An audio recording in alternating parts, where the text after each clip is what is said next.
नमस्कार साथियों, स्वागत है आप सभी का आपके अपने YouTube channel allrounder study zone पर। साथियों, जो भी बीएसटीसी एग्ज़ाम की तैयारी कर रहे हैं साथियों, उनके लिए क्लास रहने वाली है। इसमें हम बात करेंगे मोस्ट इंपॉर्टेंट राजस्थान जीके के क्वेश्चंस, ठीक है, जो बीएसटीसी एग्ज़ाम के लिए बहुत ही ज़्यादा हेल्पफुल रहेंगे। क्लास को एंड तक वॉच करना है। चैनल पे पहली बार आए तो इनको सब्सक्राइब भी करना है। बीएसटीसी एग्ज़ाम तक आपको बहुत ही अच्छे अच्छे मॉडल पेपर सॉल्व कराए जाएंगे।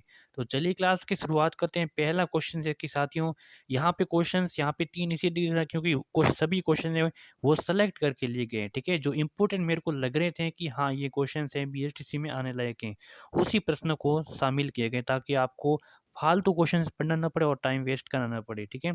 तो चलिए प्रश्न की शुरुआत करते हैं। पहला प्रश्न है कि राठौड़ राजवंश के प्रथम शासक कौन थे? साथियों, राठौड़ राजवंश जो कहाँ-कहाँ पे शासन किया था? मारवाड़ पर किया था। कहाँ पर? मारवाड़ पर किया था। और कहाँ पे? और बीकानेर पर किया था। किसने किया था? राठौड़ राजवंश ने, ठीक है। यहाँ पे पूछना है कि राठौड़ राजवंश के प्रथम शासक जो जोधपुर के बता रहे हैं, यानी कि मारवाड़ के बता रहे हो, तो वहां पर जो प्रथम शासक थे वो कौन थे साथियों? तो प्रथम शासक थे राव चूड़ा थे। कौन थे? राव चूड़ा थे। चौथा ये आपका ऑप्शन हो जाएगा यहाँ पे सही उत्तर, ठीक है। अगला है कि राव जोधा कौन था? साथियों, यहाँ पे बताना, ऑप्शंस में से ढूंढ कर बताना है कि राव जोधा कौन था, तो कौन सा सही और सटीक आंसर हो जाएगा। तो राव जोधा क्या एक कवि था, क्या एक प्रशासक था, क्या एक जोधपुर का संस्थापक था, या फिर ऋषि था? साथियों, राव जोधा एक जोधपुर का संस्थापक था। क्वेश्चन आ जाए कि राव जोधा कौन था, तो जोधपुर का संस्थापक था जिसने जोधपुर की स्थापना 1459 ईस्वी में की थी। ये याद कर लेना इंपॉर्टेंट है। अगला सवाल, अगला है कि राव जोधा ने किस वर्ष में जोधपुर नगर की स्थापना की? तो अभी हमने बात की थी, वो की थी 1459 में, ठीक है। चलिए अगला सवाल, अगला क्वेश्चन है कि राठौड़ राजवंश की कुल देवी का नाम बताना है। साथियों, राठौड़ राजवंश से इनकी कुल देवी, अगर आपको कुल देवी पूछ ले साथियों, तो हो जाएगा आपकी नागनी सी माता। कौन सी? नागनी सी माता। साथियों, पूछ ले कि राठौड़ राजवंश की आराध्य देवी कौन सी? आराध्य देवी, तो साथियों चामुंडा माता का बताना है। क्या है? चामुंडा माता। और यहाँ पे कुल देवी पूछा है तो नागनी सी माता हो जाएगा। किस शासक को अस्मत वाला राजा कहा जाता है? साथियों, अस्मत वाला राजा किस शासक को कहा जाता है? शेर सूरी को, राव मालदेव को, मान सिंह प्रथम को, चंद्रसेन को? साथियों, अस्मत वाला राजा कहा जाता है राव चंद्रसेन को। किसको? राव चंद्रसेन को साथियों अस्मत वाला राजा कहा जाता है। याद हो जाएगा? बिल्कुल हो जाएगा, कोई तकलीफ की बात नहीं है। बढ़ते हैं अगले सवाल की ओर। मुंडियारी ख्यात किस राजवंश से संबंधित है? बताइए साथियों, मुंडियारी ख्यात किस राजवंश से संबंधित है? तो साथियों इसका संबंध है वो मारवाड़ के राठौड़ राजवंश से। मारवाड़ के राठौड़ राजवंश से संबंधित है मुंडियारी ख्यात, ठीक है, ठीक है। अगला सवाल, शेर सूरी के आक्रमण के समय मारवाड़ का शासक कौन था? साथियों, जब शेर सूरी ने आक्रमण किया था उस समय मारवाड़ का जो शासक था वो कौन था?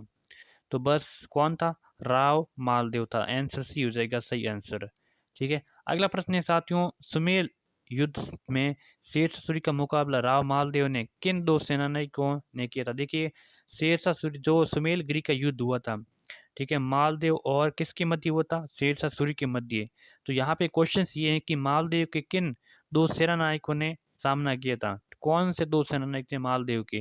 तो साथियों वो थे, कौन थे? जैता और कुंपा। तो हाँ बिल्कुल, जैता और कुंपा थे। ऑप्शन से यहाँ पे डी हो जाएगा बिल्कुल आपका ये राइट आंसर। अगला साथियों की गृह सुमेल या फिर सुमेल गृह सेम ही है, जैतारण, ठीक है। कहाँ पे युद्ध हुआ था? जैतारण में हुआ था। कब हुआ था साथियों? 1544 ईस्वी में। पूछ ले कि जैतारण कहाँ पे है, तो ये साथियों जैतारण है आपका ब्यावर जिले में। पहले आता था कहाँ पे? जैतारण पाली में आता था पहले। पहले पाली में आता, अब आ गया है ब्यावर में। 1544 ईस्वी में ये होता राव मालदेव और शेषासुरी के मध्य, अभी हमने बात की थी, ठीक है। चलिए अगला है कि ग्रीस सुमेल का युद्ध कब लड़ा गया? तो अभी हमने बात की, इन आंसर बता दी कि 1544 ईस्वी में, जनवरी 1544 में, ठीक है। अगला सवाल है कि रूठी रानी के नाम से कौन प्रसिद्ध है? साथियों, रूठी रानी के नाम से जो पहले ही दिन जो रूठ गई थी, तो वो कौन सी रानी है? साथियों, कौन सी रानी? ये है जैसलमेर की, जैसलमेर की लूणकरण, जैसलमेर की लूणकरण, लूणकरण की पुत्री जिसका नाम था रूठी रानी। इन्होंने मारवाड़ के राठौड़, मारवाड़ के राठौड़ मालदेव से इन्होंने क्या किया था? विवाह किया था। मालदेव से विवाह किया था। विवाह के यानी कि पहले ही दिन ये रूठ गई थी। रूठ कर ये चली गई कहाँ पे? तारागढ़ अजमेर में, तारागढ़ दुर्ग अजमेर चली गई थी, ठीक है, जो कभी वापस नहीं आई, ठीक है। तो वो कौन सी थी? तो वो थी साथियों उमा देवी। कौन सी थी? उमा देवी, रूठी रानी के नाम से जाना जाता है। चलिए, अकबर की शाही सेना ने किसके नेतृत्व में जोधपुर पर कब्जा किया था? अकबर की शाही सेना ने किसके नेतृत्व में जोधपुर का आक्रमण किया था? तो हुसैन कुली खां। आंसर सी हो जाएगा बिल्कुल सही उत्तर। निम्नलिखित में से मारवाड़ के शासकों में से किसे मारवाड़ का महाराणा प्रताप भी कहा जाता है? निम्नलिखित मारवाड़ के शासकों में से किसे मारवाड़ का महाराणा प्रताप कहा जाता है? देखिए, महाराणा प्रताप किसे कहा जाता है मारवाड़ का? तो राव चंद्रसेन को कहा जाता है। सी, यहाँ पे पहला ही ऑप्शन हो गया सही उत्तर, ठीक है। अगले सवाल, मारवाड़ के मालदेव के बाद में उत्तराधिकारी कौन था? उत्तराधिकारी का मतलब ये होता है साथियों कि मालदेव, मालदेव के बाद में जो शासक बनेगा, जो राजा बनेगा, वो कौन बनेगा, अगला शासक कौन होगा उसके बाद में, उसको कहते हैं उत्तराधिकारी। तो उत्तराधिकारी वो था राव चंद्रसेन, ठीक है, राव चंद्रसेन। तो 1531 से लेके 1562 तक जो शासनकाल रहा था साथियों, ये था मालदेव का। किसका? मालदेव का। मालदेव के पश्चात 1562 से लेके 81 तक रहा था राव चंद्रसेन का। किसका रहा था? राव चंद्रसेन का। 1581 से लेके 83 तक खालसा की थी। खालसा मतलब मुगलों का शासन रहा था। उसके बाद में मोटा राजा उदय सिंह भी आ गया था 1583 में, ठीक है। चलिए, मारवाड़ का भूला बिसरा नायक किसे कहा जाता है? साथियों, मारवाड़ का भूला बिसरा नायक किसे कहा जाता है? तो भूला बिसरा नायक साथियों किसे कहा जाता है? तो राव चंद्रसेन को। यहाँ पे थोड़ा हो सकता है धुंधला दिखे, लेकिन आपको एडजस्ट कर लेना है, ठीक है। अगला सवाल है कि साथियों की मोटा राजा के नाम से कौन प्रसिद्ध है? राजस्थान में मोटा राजा किसे कहा जाता है? मोटा राजा उदय सिंह को कहा जाता है। मारवाड़ के उदय सिंह को साथियों क्या कहा जाता है? मोटा राजा उदय सिंह।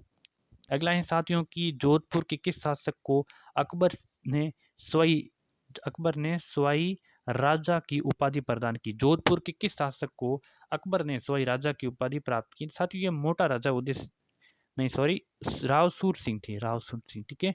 स से स्वई, स से सूर सिंह थे। आंसर सी यहाँ पे सही उत्तर हो जाएगा। अगले साथियों है कि गोरादाय ने मारवाड़ की किसकी जान बचाई? गोरादाय ने मारवाड़ के अजीत सिंह की जान बचाई वीर दुर्गादास राठौड़ की सहायता से। किसकी सहायता से? दुर्गादास राठौड़ की सहायता से। अगला है कि मारवाड़ की पन्नादाय किसे कहा जाता है? साथियों, मारवाड़ की पन्नादाय किसे कहा जाता है? बिजल दाय को, लाचा दाय को, गोरा दाय को, बाला दाय को? यहाँ पे गोरा दाय हो जाएगा, जो मारवाड़ की पन्नादाय के नाम से जानते हैं। अगला साथियों कि मोहन और नैन्सी किस राज्य की दीवान था? मोहन और नैन्सी था, वो किस राज्य का दीवान था? बीकानेर, जोधपुर, उदयपुर या फिर जयपुर? तो वो था आपका जोधपुर का, ठीक है। याद कर लेना, मोहन और नैन्सी, जोधपुर। ऑप्शन बी हो जाएगा सही उत्तर। अगला है साथियों कि यहाँ पे आपको क्या करना है? मिलान करना है, ठीक है, मिलान करना है। तो थोड़ा सा यहाँ पे एडजस्ट कर लेना है। यहाँ पे आपको मिलान करना है। तो कौन सा युद्ध कहाँ कब हुआ था ये आपको बताना है। तो सुमेल, यहाँ पे गागरोन का युद्ध है, सारंगपुर का युद्ध है, सुमेल का युद्ध है और साहिबा का युद्ध है। तो देखिए साथियों, गागरोन का युद्ध हुआ था, कब हुआ था? गागरोन का युद्ध हुआ था 1519 में ही हुआ था, 1519 में ही हुआ था।